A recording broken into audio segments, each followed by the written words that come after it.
you're joining me this evening. And Yeah, I'm really happy to be here. absolutely. Wow. You got such a great social media presence. That's how I stumbled on you. It's just that really is. That's gold when you can get more eyes and ears on your product.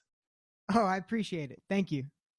Absolutely. So here you are. Are you in New Jersey? I am, yeah. Mhm. Okay, we're up in New Jersey. We're in Bergen County. It's kind of close to New York, or pretty close to New York. We still might be 3 hours away, depending on traffic, but we're pretty close. How is the traffic these days between there and New York? um, it's probably a little better now because more people are staying home. I haven't been there in a while. We've been kind of staying in. Everything hasn't been great around this area because we're so populated. So especially in the beginning, we were having a lot of trouble with the virus and everything. But I guess it depends on the time of day. If you're going during rush hour, it's a little more rough than, you know, 10 on a Tuesday or whatever. I would imagine, yeah. So, growing up in New Jersey, this is awesome. So, obviously, one of your biggest influences has to be Bruce Springsteen. For sure, yeah. It's funny. Well, the way I got into music was through Tom Petty. When I was 3, he played the Super Bowl halftime show with the Heartbreakers, and I was just mesmerized by that. My parents let me stay up for half the game or whatever. So, when I played guitar, I started playing. The first 20 songs I learned were Petty or whatever, and then I learned some Beatles or whatever. And playing out in New Jersey, it was just like everyone was like, "Well, can I have Springsteen? Oh, you're from Jersey. Can I hear some Springsteen?" And so reluctantly, finally, one day I learned some Springsteen, and I've been a big fan ever since. So I'm glad that it's like a law in New Jersey to learn some Springsteen. But it's actually kind of funny. I learned one song. I learned "No Surrender," and I put it on Facebook, and I was really surprised by the amazing response for it. And so anyway, this guy contacted me and said, "Oh, I want to fly you out to England and have you play this kind of Bruce Springsteen weekend." And so after we realized that wasn't actually a scam, which we assumed it was because I was like 12 or 13 at the time, I decided to go. And he goes, "Okay, so then you'll play two-hour sets of Springsteen music." And I knew one song, so I was like, "Oh shoot!" So I really got to learning, and so I really dove headfirst into the deep end there, and I kind of learned how to swim, But I'm really happy I did because I found so much great music. Yeah, it is. You hear New Jersey music, it equals Springsteen. So it's kind of like you're in that box. Exactly. Yeah, but Tom Petty, and you stumbled on him, and what a great volume of material there is to stumble on. That must have been a lot of fun learning a lot of his songs. Yeah, for sure. Especially because he and Mike Campbell, who's his lead guitarist, and one thing that I find so impressive with them is that they're able to say so much with so little. His songs, like on one hand, they're in a lot of ways, especially some of his bigger hits, they're almost so simple they're complicated in a way. Like I Won't Back Down. Like there's not too many lyrics in that song. It's almost just a repetition, but because of that, he's able to say a lot. So I brought that one up because that's the first song I learned, and there's only a couple chords. But, that's pretty much how I learned how to play guitar is because I learned mainly off YouTube in the beginning. But the way I learned chords was saying, I want to learn I Won't Back Down, right? And so, I would look that up, and then that would be an E minor chord, a G chord, a C chord. And, okay, so now I know those chords. And now I want to learn American Girl. And then that used some of those chords, but it added an A. Right. And so that's kind of how I started learning. So I appreciate that some of his songs, like, I guess technically the guitar parts, it's not like they're ridiculously hard, but when the band comes together, it really just starts to sound great. Oh, what a great ensemble. So growing up in Jersey, how did you stumble on music? What was your first memories of getting into it and starting the whole interest?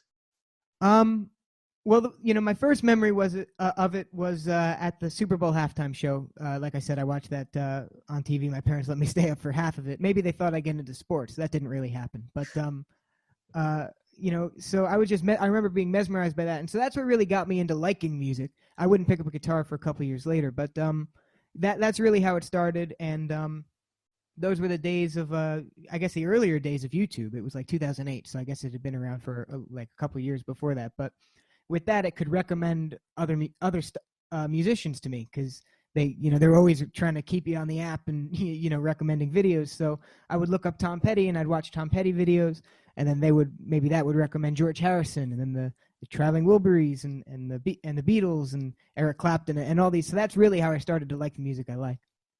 Amazing. So that was basically your like a lot of the baby boomers and the ones who were a little bit younger than the baby boomers, their big moment was the Ed Sullivan Show back in 1964. The Beatles came in and it was like, that was their moment. So your moment was Petty at the Super Bowl, which was just incredible to even see that. They started getting the more legacy artists to perform at the halftime shows. So that was it's really interesting to hear that was a huge influence and started your whole career at a young age. So this is really this is more than half your life that you've been doing this when you're talking about that. Yeah, for sure. I mean, the Heartbreakers and all the people I mentioned, but the Heartbreakers especially have been probably one of my favorite bands, if not my favorite band since I was 3, so they've been a huge part of my life and that type of music. So how did songwriting start for you? Obviously Petty was your influence and everything. How did you learn the craft of songwriting? Was this just about like listening to a lot of music, just getting online, and you didn't have any formal training in any of this, did you? No, but I guess all the training I had was just listening to so many amazing singer-songwriters and just trying to figure out what they do and why, and try to just absorb any information I can from anywhere. And so, it's always, especially because I like Americana a lot too. And so, that John Prine, John Hyatt, all those people, they're like, that's just like a masterclass in songwriting, just especially if you listen to a whole album. But, so it was really that type of stuff that got me into it. And, just trying to take advice from as many people I can. One of the things that really helps me now with my songwriting is advice I got from Bruce Petty, Tom's brother, about what Tom used to do. And it was, he told me that Tom used to carry around a notebook, and when he heard people say interesting things, he would just write it down, and then later he'd look at it and say, oh, how can I turn this into a song title or whatever? And so he told me about that, and so that day I started I downloaded a notes app on my phone, and so now, I try my best to keep listening, to people and doing anything I can to really just find interesting things that I hear throughout the day and write about them if I can. Yeah, that's really, really incredible. So what was your first guitar? Everybody remembers their first instrument, mm-hmm. and how you learned how to use that. You were saying you were watching YouTube tutorials. Yeah, it's a funny story on how I got my first guitar. My father has a friend, and his son is very good at guitar. And when I was very, very young, he gave me this little Squier Stratocaster, and I didn't know how to play it, but it made noise, and so 3-year-old me or 4-year-old me was just happy about that. And I never really picked it up after that. It just kind of sat in a corner. And after my father's friend's son started to get better at guitar, and they decided, well, maybe it would be good if we had his first guitar for sentimental reasons. So they wanted it back, but they felt really bad about taking this guitar away from me, even though I didn't really care. I wasn't really using it, and this was when I was around 9. But they felt so bad that they replaced it with an Epiphone SG. And it was just, it was too nice a guitar to have and not learn how to play. So when I got that guitar, I really started learning how to play. And he gave me my very first few lessons, just like simple, like these are what the strings are, and this is how you tune it and everything. So I don't really use a guitar too much now, but it's in my, this is my music room, but it's in my bedroom. I'm an only child, so I'm lucky enough to have 2 rooms, but it's in my bedroom, kind of over my bed, as almost as a display, but I bring it down a lot and write a lot of songs on that too. Yeah, I'm seeing a lot of the reviews, and they're saying your songwriting is reminiscent of Jackson Browne, or at least your singing style is as well. And the quote is, "You're always wise beyond your years." And I really do I hear that quality in the latest release. You want to talk about that? It's called Down the Line, and it's just a really spectacular album. It just really it really does remind me of that early Jackson Browne era. And something that harkens back to the early 70s. How did that impact you? Did you stumble on a lot of early 70s material that inspired you with this latest release? Yeah, it's interesting because I feel like for a while people have kind of been making some Jackson Browne comparisons to my writing and to my my voice. But I was never in my younger years, of writing, too familiar with his work. I knew Running on Empty and Doctor My Eyes, and I kind of knew Somebody's Baby, so I didn't really know too much, and I wasn't, I guess, too interested or whatever.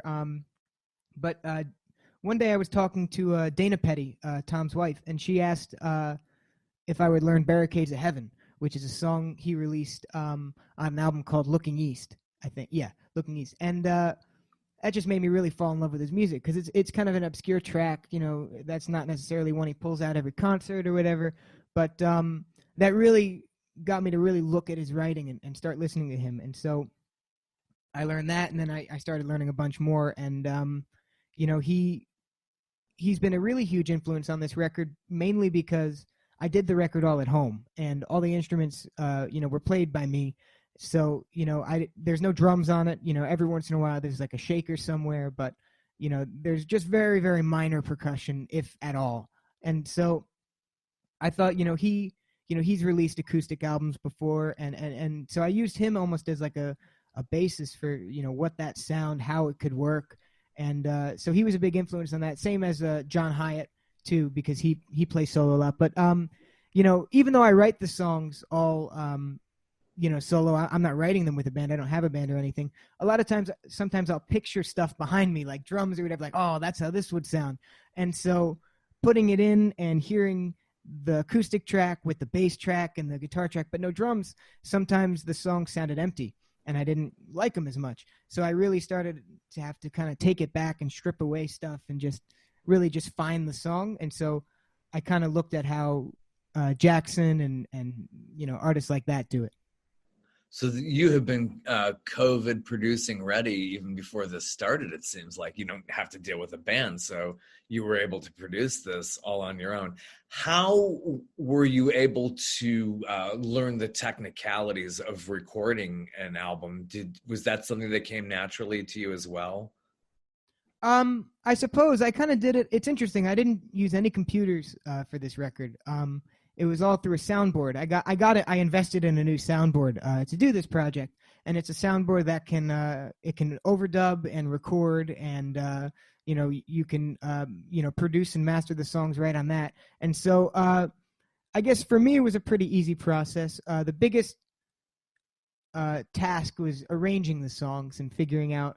It's funny because when I started this, I really was not a bass player. I could do the root notes. That's about it.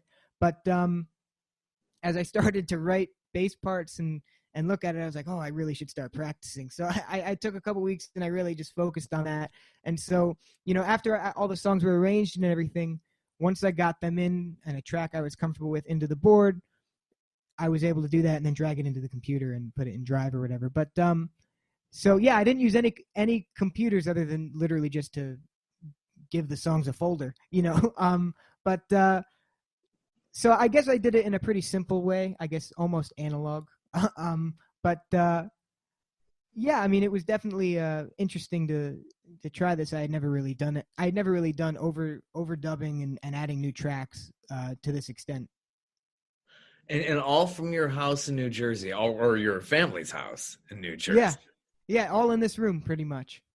Other than the vocals, I brought the vocals upstairs in my bedroom, and I sang in my closet. That way, the sound could get absorbed a little better. When I do overdub tracks, yeah, the closet has the best acoustics. If you really want to track, I tried putting blankets in this room. I put like a comforter over these guitars, and because I noticed, I mean, you can't really hear it because I'm going right into the mic, but if I start to yell, you hear a little bit of a guitar vibrating over there, all these guitars, and so especially the ones that are hanging on the wall, they kind of make the whole room, so especially the acoustics. So you can kind of hear that in the background of the vocal track. So I said, oh no. So I went upstairs and did it up there. Nobody would have ever thought that an artist like this, I mean, if you told Jackson Browne this stuff 50 years ago, they'd be like, what? People could do this from, in 50 years, people will be able to do this from their suburban New Jersey house and put good music out to the world. It was never even imaginable if you talk to those legacy artists. It's, Yeah. wow. I'm really amazed. This is just a great release, and it's a collection of just really special songs. What song was the most challenging for you to write and record for the project? That's a tough one. Kind of a two-part answer. The one that was toughest for me to write was one I'm actually might be right now. It's my favorite on there. All of these songs were my favorite at one point, which is why they're on the record. But the one that's my favorite right now is "Lines on the Road." That's the one I'm kind of using as like the single, you know. But it was interesting. This song, usually I'm able to write my songs relatively quick, and then, you know, I'll edit them the next day or whatever. But I can do it, you know, usually within like an hour or two. I have like what I want, and then I can kind of fix whatever I need to. But "Lines on the Road," I wrote it, and I wrote it again the next month. And overall, from start to finish, it took like 5 months. And I wasn't working on it every day or anything like that, but it took like 2 months of writing and rewrites or whatever, and then just 3 months of never looking at it again. And then one of the songs I had, because I knew I wanted 12 songs, and one of the songs just wasn't working because I felt like it needed drums or something I couldn't do here. So I cut it from the record, and I needed another one. So I said, fine, I'll look at that other stupid song one more time. And that's where it all kind of clicked. So that was probably the hardest to write. Although once I found, basically what happened was I had those first two verses exactly how they are on the record, and I just couldn't proceed from there. Like nothing was coming, nothing, you know, because I think after those two, you can kind of take it in a positive or a negative direction. I couldn't pick one. I didn't know. So finally, once that kind of clicked, I was able to write it. But I was able to record that one pretty easy. One that I had trouble recording was a song called Enigma Man, because that's one that, even though I've never played it with a band, I always kind of pictured a band behind it. So hearing it without the big drums and like the electric guitar and all that stuff really almost sounded just empty and a little disappointing. So I had to really slow it down and really work it out how an acoustic version would sound. And so that was a trial and error that took a couple takes. So here you've recorded a huge project like this, and you're still going to school. How do you balance all of that out? Well, you know, I really like school as well. So, you know, it's never been too much of like an eye roll to go to school. You know, I don't always like waking up early, but you know, I don't mind being in school, and my school is a really great music program as well. And so I'm really grateful for that. And you know, really all of the teachers, whether they're a music teacher or not, love music and are supportive. And I have teachers that request songs for me. They follow me on you know, whatever. So, you know, you know, for me, I find it relatively easy to balance because I like both of the things. You know, as for recording, you know, this year I kind of took advantage of the minimal schedule because we're all doing virtual. And so, like, for example, my days kind of end at like 12 now because it's all virtual, so that, you know, how can they bring everyone else back after lunch or whatever? We're supposed to do like independent learning. So if I'm able to get my homework done relatively quick, which I usually am, then I just right into recording, and I can do it. Yeah, so it sounds like you have that discipline as being a student. So that gives you that discipline to really just like, do you write songs every day, every week? Is it just something that are you constantly jotting down with the notebook? And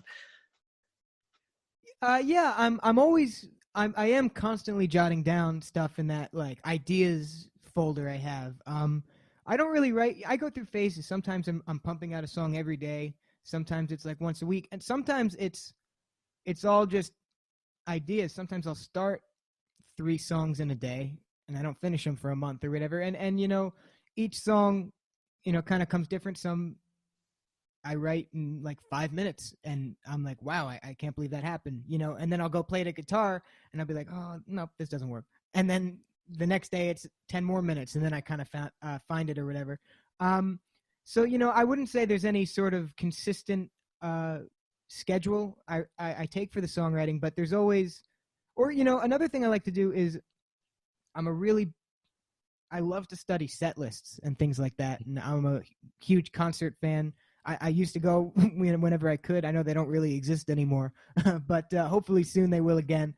And so I'll always think like, oh, okay, well, when I saw Bruce, he started with this. Why did he start with this? And why don't I have a song that sounds like that? I need a song I can start with when I, play a show or whatever. So then I'll be like, oh, okay, well, let me think of how I can write a song like that. And then that really gets me going, and I can write a song like that. So it all depends on whether an idea comes or I'm just staring at a blank page. And I do really like doing both of those things.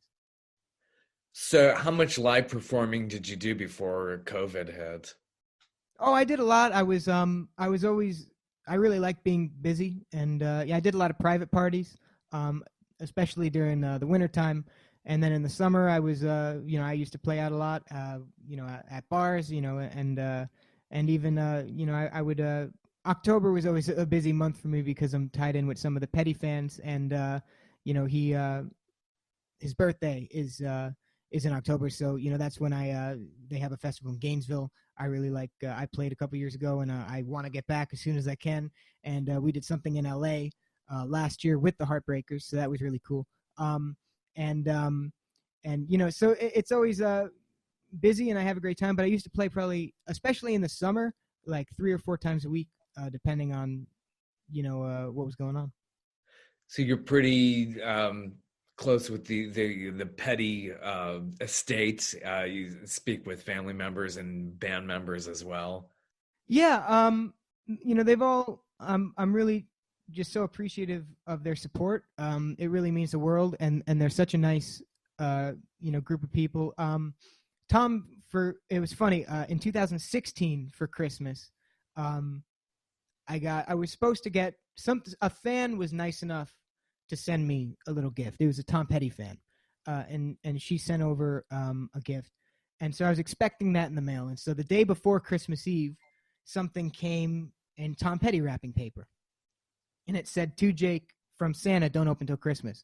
And so, of course, being a 13-year-old or whatever, I opened it immediately. But although I would do that now too. So, but it wasn't from the fan. It was from Tom, and it was two front row tickets to his show, which ended up being his last tour. And here, I can grab it real quick. It's so this is his album Mojo, a signed copy of that, and and it was just a really nice letter from his management, and it just meant the world, and that was a great show, and I got to go back and meet the Heartbreakers. I didn't get to meet Tom because he wasn't feeling well. He was sick that tour. But Mike Campbell I talked to for a long time, his lead guitarist, because I do a lot of work for his charity Rock the Dogs, which is kind of another way. He kind of knew about me. And behind me is a shirt. Actually, it says "Thank you, Jake" on it, and that was a shirt he gave me, and it's signed by all the Heartbreakers, and Tom signed it, I think, twice or 3 times, and that's for the work I do with Rock the Dogs, and so that really just meant the world, and they're all super nice. And then the next year after that, now this has been after Tom passed, we did a festival in Gainesville, his hometown, and for a bunch of Tom Petty fans, and that really meant the world, and that's where I got to meet Bruce Petty, Tom's brother. And he really, I met the whole Petty family down there, his daughters and his granddaughters and everything like that. But they're all very nice. But Bruce and his wife Beth, they're just like some of the nicest people ever. Really, they're just. Actually, when he found out how much that Super Bowl show meant to me, he gave me his ticket from that Super Bowl, and so that's kind of behind me too, next to the shirt. But that really means the world, and I still talk to him a lot. I was talking to him the other day, he's just amazing and such a nice guy. And then the year after that is when I played with Steve Ferrone and Ron Blair from the Heartbreakers, and a bunch of other really cool musicians out there. Roy Orbison's 2 sons, Alex and Roy Jr., and Chris Stills, Stephen Stills' son, and so many other amazing. Jim Keltner, who's like basically everybody's drummer, yeah, it's just it really means the world. All of them are so supportive and nice, and of course I've talked to Dana Petty, Tom's wife. She's the one that requested the Jackson Browne song, and just means the world. It's so hard to believe that Tom Petty has been gone this long, and I'm one of those people. I grew up, I remember very well. Damn the Torpedoes came out, and just everything from there on. It's really weird. I think I heard Howard Stern not too long ago saying, I just can't believe he's gone. It's so surreal in a way. The type of fans that are, I mean, they're very dedicated, and especially while the reception for the new Wildflowers re-release was just phenomenal from what I saw. Did you get a hold of that and listen to that all the way through? I did, yeah. Wildflowers is one of my favorite albums of all time, for sure. The original one, and I like the new releases too. Because I am a really big Americana fan, and so even though I like all of, his catalog and Bruce Springsteen's catalog and everything, I really gravitate towards the Americana side of things. And so Wildflowers is, really fits into that. And, for Springsteen, like The Ghost of Tom Joad and even Western Stars, that came out last year, I guess. So yeah, Wildflowers is one of my favorites. And so I was really excited for that. And, it never happened, but I was really excited for Tom wanted to, release this and do kind of a smaller tour, a more, intimate tour. And so I would have really, really liked to have seen that. So I was excited for that, back when I thought it might have been a possibility. And but yeah, I was really excited to see it come out and hear some new stuff. Yeah. So dealing with the keyboard, when did you pick up doing the keyboard? How easy or hard was it to get on that and learn it from after being on guitar? Well, originally I took to it pretty easy, but I wasn't very good. I learned it, but I didn't really play it. And that's because I know guitar, so I kind of know how notes work, and I can kind of figure things out in chords. So what I used to do is I used to just kind of everything was very like just claws and just Sure. And then my school actually has a piano lab class where you learn how to play piano. And so, what it is, you have a book and you learn like Mary Had a Little Lamb and Twinkle Twinkle Little Star and stuff like that. But I was able to just because of, my knowledge about guitar and stuff, I was able to kind of go through that pretty quick, which was lucky. And then once I finished the book, I still had more of the class to go. So then I can kind of just learn what I wanted to. So I learned how to play Summer Highland Falls by Billy Joel. And that really helped me kind of open up, because that's not like the right hand is not chords. It's like, it's all, and there's no, and even this hand, it's not the same. It involves some independence between the, so, that really helped me kind of break out of that box. And now, of course, I play it a lot more, and the more I play it, the more comfortable I am. And it also helps that now I am listening to a lot of, Jackson Browne, and, and he plays a lot. And I saw Springsteen on Broadway, and, he played piano there really well. And so listening to some of my favorites do that and kind of doing what they do, or trying at least, really helped me kind of break into playing piano more. And now I would say I'm probably about 50-50 with guitar and piano. That's fantastic. Wow. And Bruce himself did very homemade Nebraska. So straight from that. I'm probably far lesser equipment than what you have today.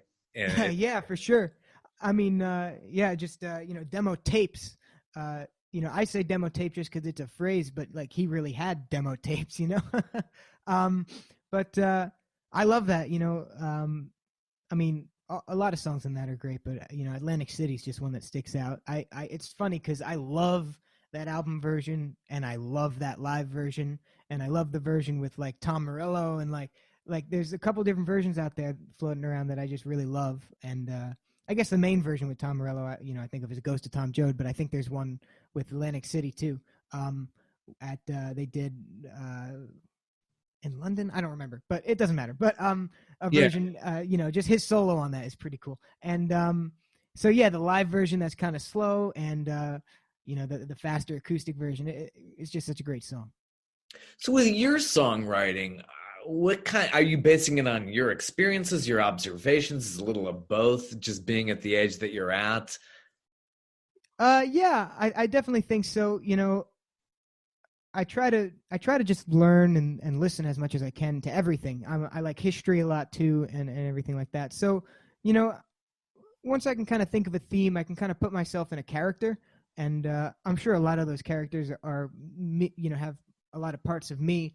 But I try to once I've written the song, I try to really separate myself from the character and think, okay, can this character work independently? If you take me out of the equation, because if it doesn't work independently, then it wouldn't work when you hear it or anyone else. So I try to make sure that every character in the song, and I will say that every song is an independent character. I don't think any song, at least yet, is just about me. You know, but I do try to make sure that every character in the song, even if it's like in first person, works with everyone or at least as many people as it can. So, like, every song of yours is definitely one of your babies, if you experience that. So, out of your entire catalog, could you pick one or two that you say are one of your favorite babies, or basically they're all equal? Um, oh, that's a tough one. Each one, I like for different reasons or whatever. You know, Lines on the Road, like I said, is one of my favorites. That's my favorite right now. But I go through phases. One song I like is a song called "Trying Again," and one of the reasons I like that so much is because I wrote that when I was like 12. It was one of the earliest songs that I wrote that's on this album. But it's been through so many rewrites, and I thought it was the first looking back, I think the first version I wrote when I was 12 was actually pretty good. And then a couple years later, I revised it, and then I revised it again, and I didn't like those revisions as much. So when I was writing it again for the album, I did it, and I didn't like it, and I had every other song recorded, and I didn't like this song. So I quick wrote down in one night, I rewrote the song. And I think the problem I was facing was from that original version, everything had just been rewrites, like crossing out lines and putting new lines in, but keeping the song. And so when I didn't like what I had recorded, I just ripped it out, started a new page, and just wrote a new song. And then I kind of just combined what I liked from both of those into a new song. And so that really started that song that's on the record, and I recorded it very soon after. So I like that song because I'm proud of being able to kind of, bring it back from the dead almost, And so that's why I like that song, and I'm glad I stuck with it over the 4 years since I wrote that original version that probably isn't even recognizable anymore.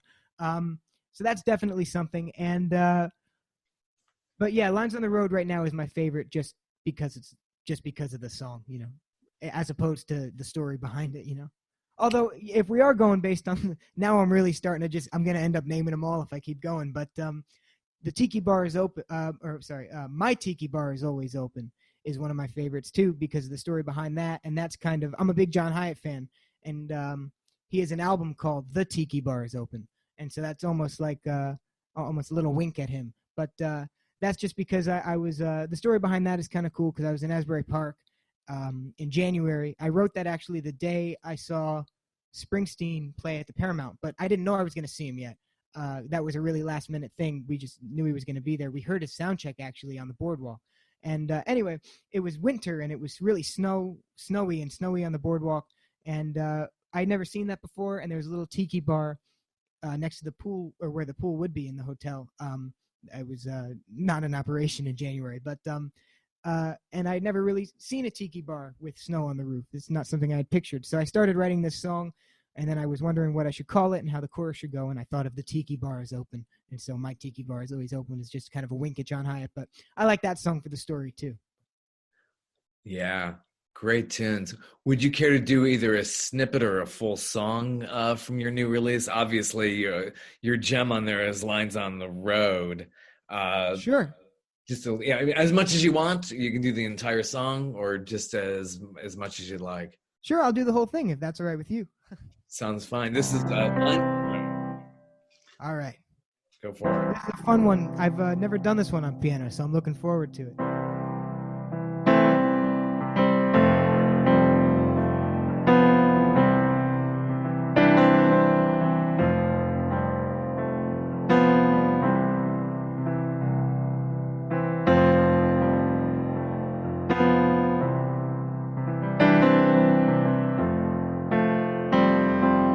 I'm hypnotized by the lines rushing by on the road, measuring the time in song, feeling the highway below. I'm not worried about figuring out my life.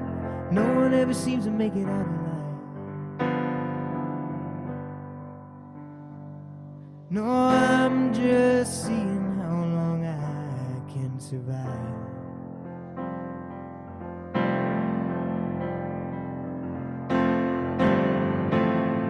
Well, the news reports hell, 'cause that's what sells on the TV. I tuned it out so long ago. Yeah, it just wasn't fooling me, 'cause it's the same sad story told a different way to fill time between the commercials they play. Yeah, well, I'd rather be hypnotized by the lines on the highway.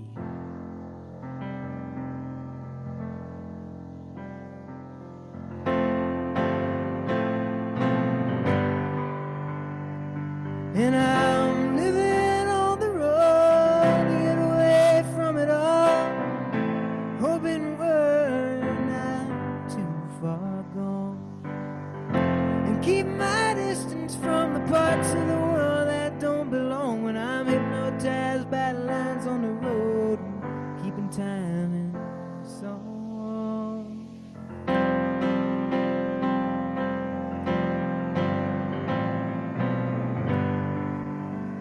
Well, people got something to share, but I just don't care what they're thinking. Their ideas are bad, or even worse, just depends on what they're drinking. They'll tell you how to live, but they don't have a clue, and they'll say they know it better than you. Well, tell you life's so short when it's the longest thing they ever do.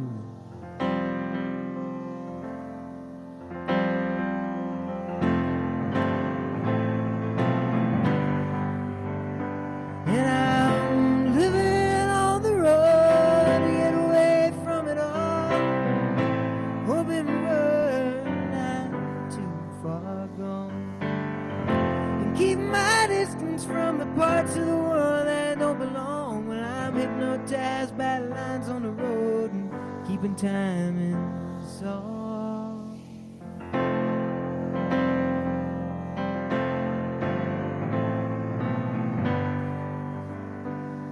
Well, the days don't last, so the world goes fast asleep. The cars drain off the road until it's just the highway and me. I watch a lined open road as I drive, wonder where I'm gonna ride.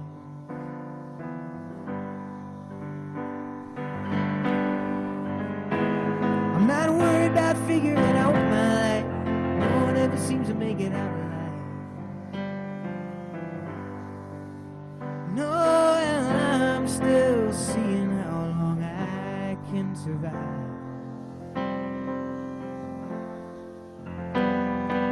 And I'm living on the road to get away from it all, hoping we're not too far gone, and keep my distance from the parts of the world that don't belong. When I'm hypnotized by the lines on the road and keeping time in song.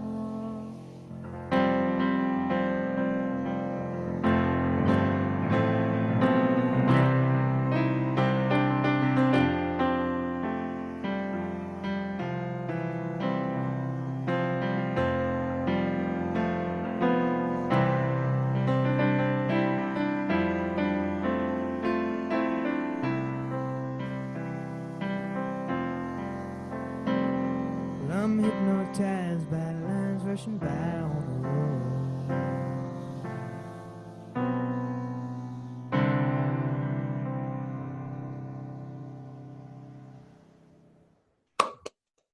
Amazing. Amazing. Thank you so much. That's the first time I've done that one on piano, so I was glad to kind of do a different version.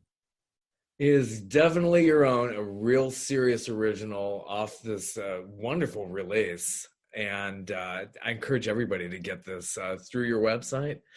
Yeah, jakethistle.com is where you can check it out. It really does. It conjures up so much of Jackson Browne for me. And I know people don't like to do the comparison thing and everything, but it just, that goes back to my youth. I remember Lawyers in Love and all those wonderful songs. It just really does. I think that's why a lot of people respond to you doing the petty work, because it's woven into the fabric of the country, and people really do relate to that. It's a very emotional thing. Yeah, I really appreciate it. Thank you. It is. I'm glad people can kind of listen to it and think of some cool American artists, because I was actually thinking about it recently. I was thinking how much I really love the country, and by that I mean like the literal country, like the land. Like I think about it like, I mean, being here in New Jersey, it's not a very big state, but you can go so many different places. We have beaches, cities, mountains, farms and stuff. But even beyond there, like when I lucky enough to get to travel, to different places, whether it's just around the corner to New York City or down in Florida, which we drove down to Florida for that gig. So it was great to see, some of the Carolinas and Virginia and stuff like that. Or when we flew out to LA and, from the plane, we saw the Vegas Strip, and, we got there, and, it was just really cool. And, to see, just the land of it all. And so, I that's why I think I'm so drawn to those, Americana artists that, and just the American artists, I guess, but that Americana style of music and things like that. Yeah, it completely shows. And they seem to be fascinated with you all over the world. Wasn't there a German magazine that had just profiled you recently? Yeah, that's a cool magazine. It's The Wish, and I was on that a couple years ago too, for an interview, which was kind of released around the promotion for the gig I did in England for that Springsteen weekend. But this one was a really cool one, and I'm so grateful. They asked me, and I would, in that article, or in the magazine, I was in the presence of Patty and Nils and little Steven, and so some of the E Street Band, in a magazine that I'm in is really an honor, of course, and so I'm so happy, I got to do something with them. Oh, Nils Lofgren. I've seen Springsteen about 4 times. I grew up in Cleveland, Ohio, where Springsteen was also thought of as God. So I saw the Born in the USA show back in '85. So that's over 35 years ago. And then saw Nils with them in '08. And his guitar work is just incredible. It's fascinating to see that live. I hope we can get back to the live shows. I hope you can get to see Bruce Springsteen again. Oh, for sure. Yeah. I've seen him, I guess technically 3 times now, because I saw him at the Paramount for a Light of Day show that he did there. I did a couple gigs. I'm kind of too far from Asbury Park to drive up and down a bunch of times. So I had a gig for Light of Day on a Saturday, and then Sunday I had another gig for Light of Day at the Pony. So we just stayed overnight, and we were eating dinner, and we heard Darkness on the Edge of Town on the radio, but it sounded like a live version or something like that. And then it stopped, and it started again, and we realized he was just sound checking next door. and we could just hear it. So we said, okay, so we'll find some tickets. And so we went and we saw him, and it was great. So that's technically the 3rd time, and the 2nd time was at on Broadway. A fan of the page was actually nice enough to send me tickets to that, which just, meant the world. And we went, and it was amazing. But the first time I saw him was at MetLife, and so seeing him, where the Giants play, and like, that's like in New Jersey, the Bruce experience, getting to see that. So I was really glad I did. But that's the only time I really saw him with the E Street Band. So I'm hoping to get to see him again. Let's hope. That new release is fantastic too. Oh yeah, for sure. I just did for every week I have a piano Saturday and an acoustic Sunday, and so this week's piano Saturday was a slow version of Janie Needs a Shooter, which is I think my favorite off that record, but there's a lot of great ones. There's something mesmerizing about Ghosts. And he did that on Saturday Night Live recently. That was really cool. Amazing. Well, I hope we get to see you on Saturday Night Live. I appreciate it. That would be really amazing. So other artists that are really inspirational to you, I see in the background there. So Eric Clapton, what about Eric Clapton? Does he do that inspires you? Well, one thing, Eric Clapton certainly inspires me to get a little better at guitar because, he's his own lead guitarist and lead singer. And that's not something, Bruce is very good at guitar, but, when he doesn't have to be, he is Nils, or Little Steven. And, Tom Petty has a Mike Campbell, and so many of these things, Jackson Browne, he plays with so many amazing, like, lap steel players. Like, he plays with David Lindley, and Greg Leese and Val McCallum and all these people he's played with for a really long time. And, they're the guitar players. But, with Eric Clapton, he's the one doing the guitar stuff too. So when I get to watch him, it's really cool. And it makes sure that I don't ever stop. I make sure I'm still working on guitar because, if I'm not paying attention, I could accidentally slip into just writing songs or just putting out videos or whatever. And I'm no longer, trying to exercise my guitar chops because, I can do, I solo a lot and I like to play and I jam with bands and I play a lot of blues songs and I solo a ton, but there's always so much room to get better. And so, people like Eric Clapton and Stevie Ray Vaughan and all those types of guys, I really like to listen to because, they're doing both. And so it helps me just try to get better at both, Yeah, there's another one. I saw Stevie Ray Vaughan in college, and what an amazing show. It's just, I'm just so thankful that I got to see him. Yeah. That technique was just incredible. Another mesmerizing performance. Yeah. Gosh. So, what else on this album? Would you like to play the title track? Sounds kind of sure as well. I'd love to hear that. Down the Line.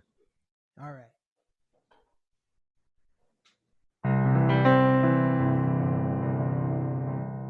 This one's in the same key as the other one. All right.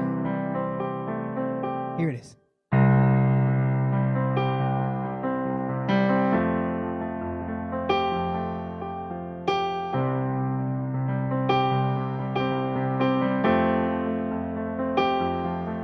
I thought the faster I went, the faster things would be improved. Yeah, but I wasn't moving forward. No, I was just moving. I'm glad my fire didn't burn out, but it sure was cool. I don't know who I was fooling.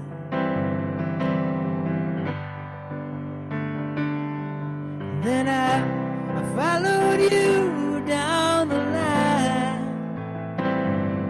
in my irons in the fire where they all forge and play. I come to you every time. Oh, I need a good match to help me light the way. Yeah, every time I try to stand tall, my shadow is looming. Every time I played myself, well, I was just losing.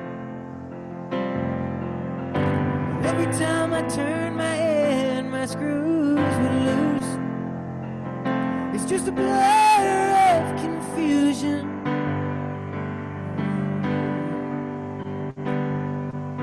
Then I followed you down the line,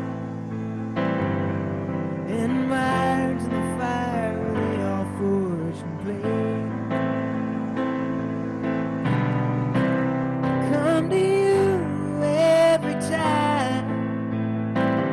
Oh, I need a good match to help me light the way.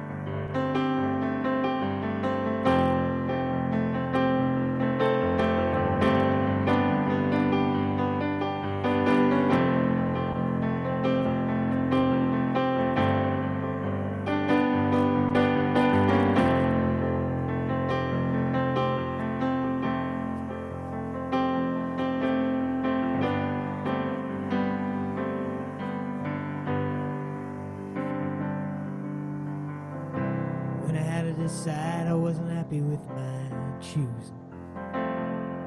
I'd be running down some dream without knowing what I was really pursuing. So don't ever say goodbye, 'cause I'm not good at concluding. Besides, I'd be ruined. And I followed you down the line, and my irons in the fire, well, they all forged and played.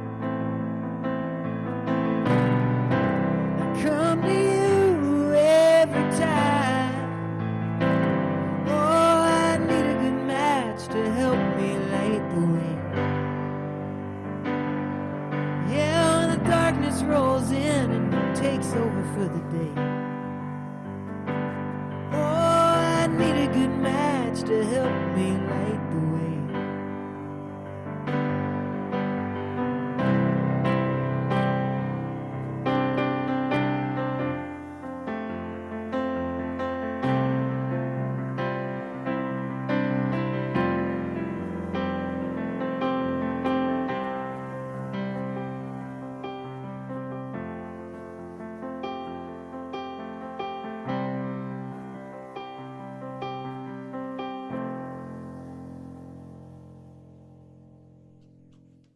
That's the title track from the latest release, Jake Thistle. This has been described, this release, as, I think American Songwriter said it was hope, uncertainty, and optimism. That kind of sounds almost like it's a range of emotions and thoughts. Yeah, I think that's just, that's this year, you know, for me at least. You know, it seems like, you know, especially, you know, in New Jersey, you know, even if you just look alone at you know, the virus situation, like it was really bad in March and April, you know, and then it got kind of better, and then it was worse and better, and now it's, you know, worse again, and then, you know, you never know. So, you know, I think certainly, you know, with the worst of times, you know, certainly comes with a whole lot of hope and a whole lot of uncertainty and a whole lot of, you know, optimism and just whatever you can bring with it. So I think especially, and, you know, I think even the songs I had written prior to all of this, because most of the songs Lines on the Road and a song called Frontier of Time were the only two I wrote specifically for this record. The other ones I'd written previously, and because I write a lot, so I narrowed it down to like 30, and then I narrowed it down to 12. And then from that 12, I recorded them, and then I cut 2 because they weren't working with the rest of the songs. And so that's why I wrote those 2. But even the ones that were written before all of this happened, I think a lot of these times are still reflected in them in the way I recorded them or any rewrites I might have done. And I think they, for me at least, they represent, you know, what's going on. So how does your family feel about all of this work that you're doing, and how supportive have they been? Obviously, they've helped with getting all the equipment and everything, but well, they help me. They help drive me to the gigs where I get the money to buy the equipment. So, you know, I make sure I buy all my stuff with my own money, just to make sure I don't want to start out with any loans, you know, but anything like that. But you know, so I guess they're indirectly responsible for the equipment because I don't have my driver's license yet. But I guess hopefully soon. But anyway, yeah, they've been very supportive, and I really appreciate it. And they're willing to hear me. You know, like I said, this whole album was a trial and error, so they're willing to hear me, you know, sing a song down here twice and then sing it up there twice and try to see which room worked better and everything like that. So they did, I don't know, they told me they didn't mind. I don't know, but you know. What do your parents do for a living and up there in New Jersey? My mom is a teacher. And my dad is, he has his master's in English, and he's a communications manager. Very good. So we're an English, you know, family. I guess that's why I like to write so much. You know, I'm not going to be writing any songs about pre-calc or anything like that. That's what I'm taking in school this year. But I've always consistently, my whole, you know, my school has honor roll and high honor roll. And you get high honor roll when you get straight A's or above. like straight A's or straight A pluses.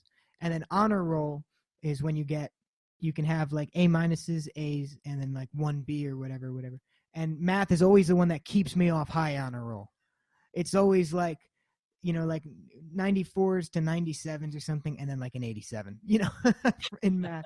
So we're definitely not a math family, but we're an English oriented family. Yeah, it's again like a lot of artists, being creative. Obviously, that's more of a right brain centric thing. But it sounds like you're doing, despite all that, you can handle the math as well. Calculus. Most of us never got that far. I don't think most musicians.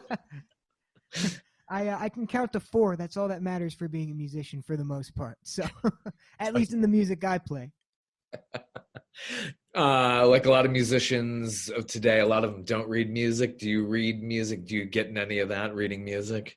I can read a little bit of music. I never started out that way. I learned off YouTube rock songs, so not really. But I started a little bit. I tried to learn when I was younger, and I never really took to it. But then I figured that the only real way for me to learn is just to throw myself in the deep end, the same way I did with piano and bass and like all these things. So I figured it'd be the same thing.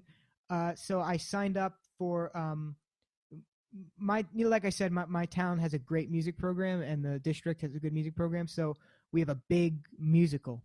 And in middle school, I used to do the plays and stuff, and it was fun. But for the, it's such a big time commitment. I don't really do it now because I'm too busy with this music stuff. I can't really. But anyway, I signed up for the pit band, and I played guitar. And usually they hire musicians for it, but I did it, and I'm glad they trusted me to do it. And I think I did everything right. But that's all notated music. So I figured that's the only way. He's going to give it to me a month in advance, and I have a month to read and figure this out.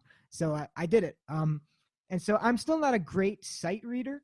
I know a lot of musicians, you throw music in front of them and they could immediately play it. I could get by, but I'm not. And then I'm taking a class in school this year called, it's Advanced Placement Music Theory. So it's like a college level course for music theory. And so that really threw me in the deep end as well. So I'm getting there. Fascinating. Unbelievable. You've covered Incident on 57th Street? I have, yeah. That is that goes way back into the Springsteen catalog. What is it about that song that it seems like it has an impact on you? And I played that live. Something that really, the first time I heard that song was actually not even Bruce playing it. It was when I went to England for that gig. I met so many amazing people out there, and so many people I'm still in contact with, but a lot of people that I'm not in contact with anymore just because I didn't know them that well, but whatever. But I still think about those people a lot.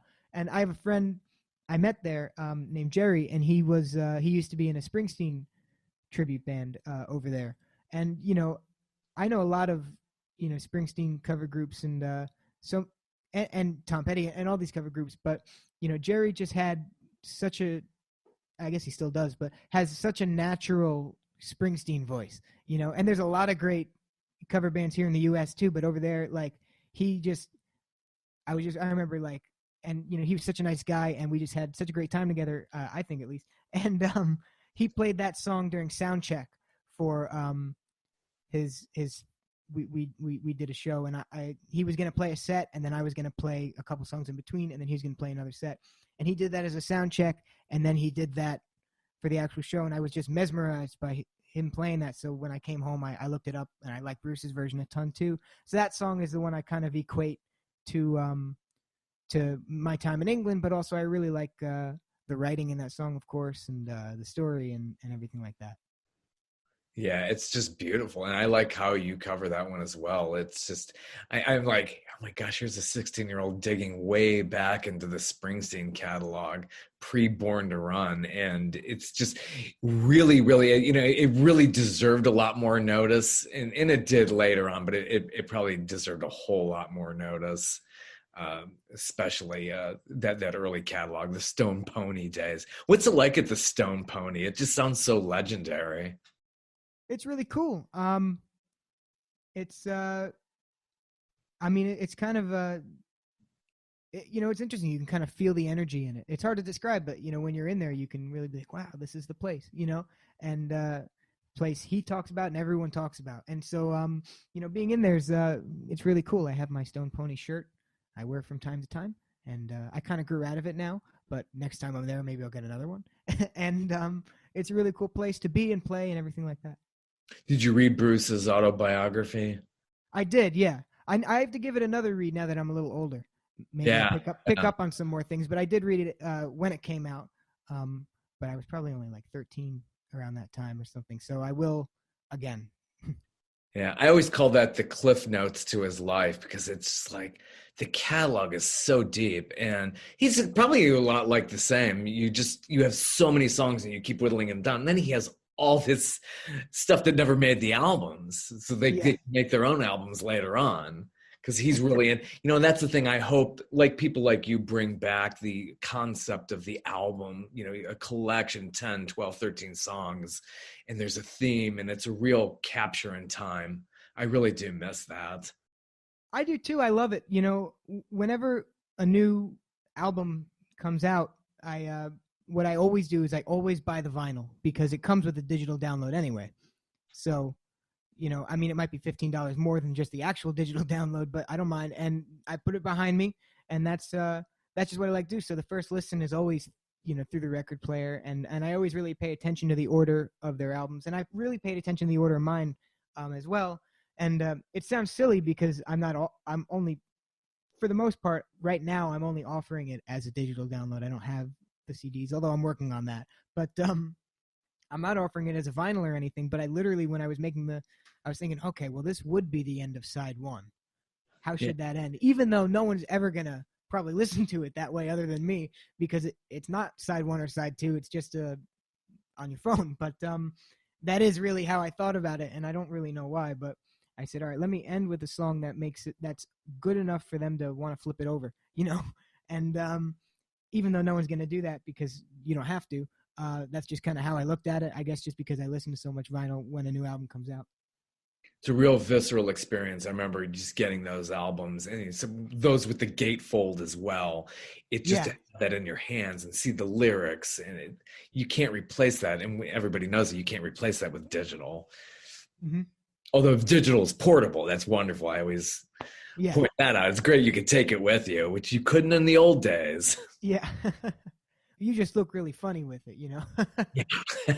The closest we came, this was in the late 70s, probably going to the early 80s, was 8-track. And Radio Shack had the portable 8-track player, but they would chop up the songs, and the Walkman definitely made it better. And when we got into the early 80s, it was definitely better. Way predates you. Yeah, I started out with YouTube. I guess I jumped over that. I've never been into. I guess my generation, I think, is kind of interested in vinyl. I think I'm not exactly sure. I don't listen to too much, like, I guess, quote, like, new music, other than the new music from the old artists. But I think I think there are still artists that release vinyl and special art in it now and stuff, just to, I guess, to get more people to buy it instead of downloading it, But I think they release special. I don't know who, but I saw someone did that, like special art inside the cover you can get, or Yeah, it's definitely needed with a release to just get that artwork with it and the photographs. And I like to see making of albums. Bruce Springsteen did the documentary with the latest project. Have you heard the new Paul McCartney album that just came out? I haven't yet, but I want to. I saw a video of it was a very short video, but it was him in the studio holding a Telecaster, and he was just smiling and strumming it, and it sounded really cool. So I want to see it. I just haven't gotten around to it yet. Another legacy artist who was able to knock that out during COVID, and probably one of his most spectacular albums. It's fascinating if you ever get a hold of that. And I know there's a vinyl version of that as well. Oh, awesome. I'll have to go on Amazon, and that's usually where I find the vinyls. But I looked at a lot of vinyls when just trying to figure out how I'm going to design the cover of this record. I don't. It's funny because, just the way it worked is before COVID and everything, I used to get a haircut every 3 months or so.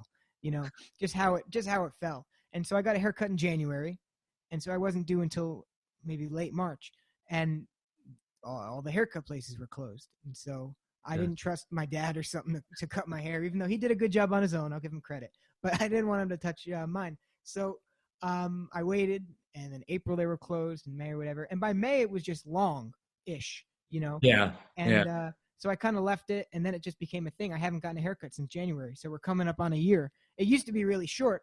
And so anyway, when we're thinking about pictures for the cover of the album, I started the idea that I'm going to release an album this year in April. And so the first thing we did was pick a picture for the cover. That picture did not work anymore. I looked so much younger. My hair was so short, so we had to get new pictures. So I was really looking at other albums and what did they do and why are they standing like that or whatever, and see what works. So I looked at a lot of vinyl for that, and the back covers, of course, too, you know. Yeah, very good release. Would you like to do one more song? Sure. Yeah. You want another original? Yeah, definitely the originals. I don't know if I want to do any covers and deal with it. Sure, sounds good. Wasn't sure if you wanted Incident. But anything your choice, yeah. All right. This one I'll do is this is the second track on the record, and this is one called Hold On To It Tight. Actually, before I play it, I'll just say this song went through so many key changes. I wrote it in C, and because a lot of times what happens is I'll write a song at night or early in the morning or something, and so I'm kind of singing quiet. I don't want to wake anyone up. And so when I'm singing quiet, I sing really high, and then I always have to bring them down. So I wrote this in C, now I'm playing it in F. So it's a lot lower, but anyway, I just thought that was funny. But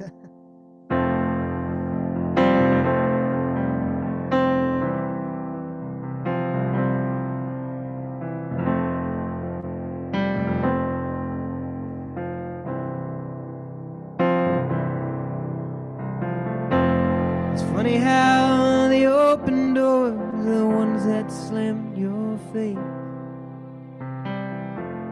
You always find the biggest head looking in the smallest place. Yeah, the heavier your crown gets, the easier it'll fall off your head. So hold on to it tight.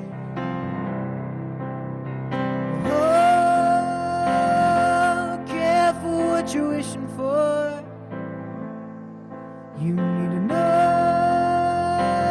you can only get so much more.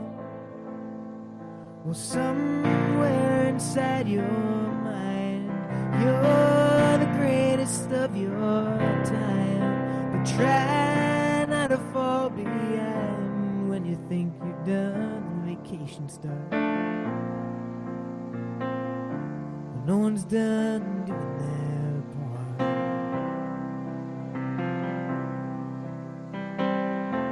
You don't know what you're looking for, you just know that it hasn't been found. Never really happy unless you're living like the past is still around. Yeah, but all you ever do is take. Everything you have just might escape. So hold on to it tight. Oh, careful what you're wishing for. You need to know you can only get so much more. Well, somewhere inside your mind, you're the greatest of your time. So try to fall behind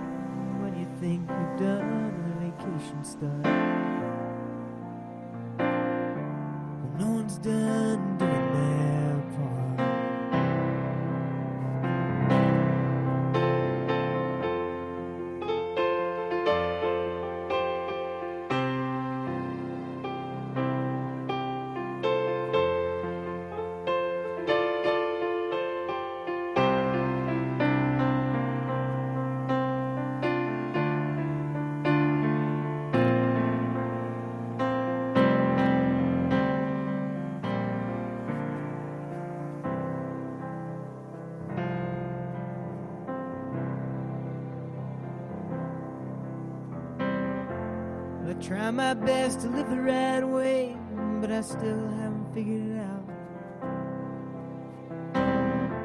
Sometimes looking for answers is like trying to find a friend inside a ghost town. But I know he ain't doing it right. Barely happy going to sleep at night. Well, you better hold on to that tight. Oh, careful what you're wishing for.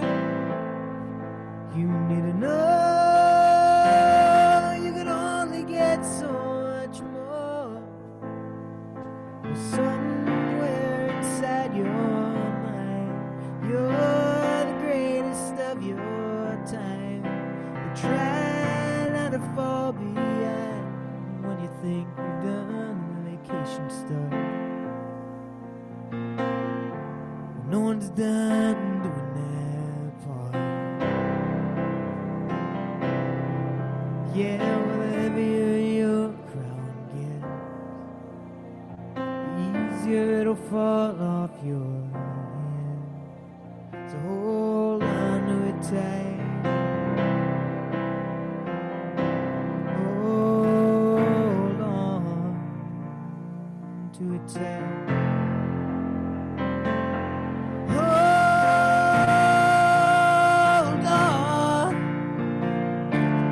To it tight. Hold on to it tight.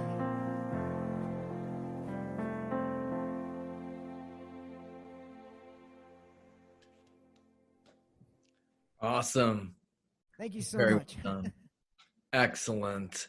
So what's the future for you? You have your sights set on full-time music, going to college for a bit? Yeah, well, I would like to do music full time if I can, in any capacity, really. That doesn't mean, getting huge and famous or whatever. Just if I can do it, I'd love to, whether it's being a professional songwriter or, I don't know, anything really, in the music industry. I really like doing music, so I'm hoping I could do it forever. If I can't support myself just doing music, then I really like history, so I could teach history. I'll go to college and get a degree for history probably, and have that just kind of as my backup plan. But music is my first choice. But I think I'd have fun, being a teacher or something too. But like I said, music is number one for sure. Yeah, Sting, I believe, was a history teacher as Gordon Sumner. Mm-hmm. For He Hit It Big. But yeah, that's you have a lot of good choices within New Jersey as well to attend school somewhere in there. Yeah, for sure. This is really the age where I should really start thinking about it. Well, best wishes to you. Best wishes for your future. And this is a great new release down the line, available on your website and anywhere else. Can you go to Amazon and order it there? Not yet, but soon. Right now, it's only available on the website, but soon I'll make sure it's up on that, and then eventually I'm going to start putting it up on streaming services as well. Probably sometime after the new year, I'll put up some songs, and then eventually I'll put more on there. I wanted to do it just through the website first. That way, everyone I could just it's one place I can direct people, and they can get it from there. But and they can listen to the whole album too, you know what I mean? They could, download the whole album instead of just, a song here or a song there. But eventually I'll start putting it up there as well. But right now, I'll just on jakethistle.com. I would recommend downloading the entire album. You get the full feel for it. I appreciate it. Fantastic. Well, thank you for joining me this evening. Oh, thank you so much for having me. This was a great time. Best wishes. Take care. Thank you. Have a good one. You too.